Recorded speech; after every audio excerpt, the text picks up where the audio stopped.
Hi friends, ഞാൻ നിങ്ങളുടെ സുനില രാകേഷ്. ഇന്നത്തെ വീഡിയോ നമ്മുടെ എന്താ പറയുക, കണി വെക്കാനായിട്ട് കുറേ ഫ്രൂട്ട്സ് വാങ്ങിയിട്ടേ ഒക്കെ ഒരുമിച്ച് പഴുത്ത് എന്താ ചെയ്യേണ്ടതെന്ന് അറിയില്ല. അപ്പം ഇത് ഇവിടുത്തെ മാങ്ങയാണ് കേട്ടോ. ഇത് ബദാം എന്ന് പറയാം. ബദാമിൻ്റെ ഒരു ഷേപ്പുള്ള കാരണമാണ്. കേസർ, അതുപോലെ ബദാം, അങ്ങനെ പല പല പേരുകളിൽ മാങ്ങിയുണ്ട്. അതിൽ ഈ മാങ്ങീന് വാങ്ങിയിട്ടുണ്ടായിരുന്നു കണിക്ക്. അപ്പോൾ അത് ചെത്തി ജ്യൂസ് ഉണ്ടാക്കി വെച്ചിട്ടുണ്ടെങ്കിൽ എല്ലാവർക്കും കുടിക്കാമല്ലാന്ന് വിചാരിച്ചു.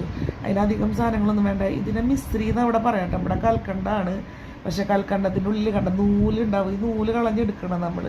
ഞാനധികം മധുരങ്ങളൊന്നും ചേർക്കാറില്ല. നോർമൽ നാച്ചുറൽ മധുരം തന്നെയാണ് ആവാറുള്ളത്. അപ്പോൾ ഇതിനാവശ്യം ഒരു 5-6 മാങ്ങിണ്ടായിരുന്നു. 2 നമ്മുടെ മൂവാണ്ടനാണ് കേട്ടോ. പിന്നെ ഈ കൽക്കണ്ടം ഒരു തട്ടുള്ള ഇത് ഞാൻ വെറുതെ നിങ്ങൾക്ക് കാണിക്കാൻ വേണ്ടി എടുത്തു എന്നുള്ളൂ. മറ്റേ ആ ബൗളിലുള്ളതിൽ കുഞ്ഞൊരു ഇതിലുള്ള ഒരു 2 കഷ്ണം മാത്രമേ എടുത്തുള്ളൂ.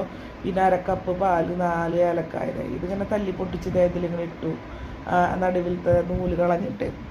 ഇത് ശരീരം തണുക്കാനൊക്കെ നല്ലതാന്ന് പറയും. അത് കാരണം അത് എടുത്തത്. പിന്നെ മാങ്ങ ബാക്കി പാലൊഴിച്ച് കൊടുത്തു. നല്ല പോലെ അടിച്ചെടുത്തു.